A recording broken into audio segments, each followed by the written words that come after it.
Hey guys, looks like I had the E-Track in bone mode.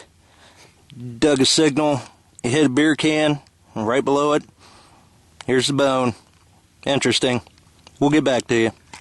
Alright, figured we'd do a quick wrap-up of finds. We were out hunting. Actually, I was out with Ghost Forever, and we got out to a site where filming was restricted, we'll say, and we wound up actually at the same time. Both of us hit large scents on opposite sides of the yard.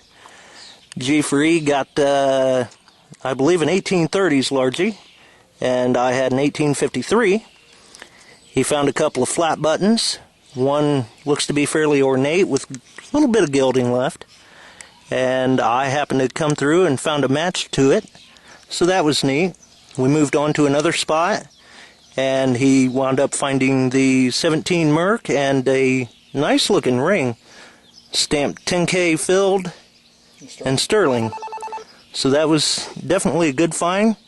Congrats to him. It was a nice hunt. I'd say we did pretty good. Nothing to complain about.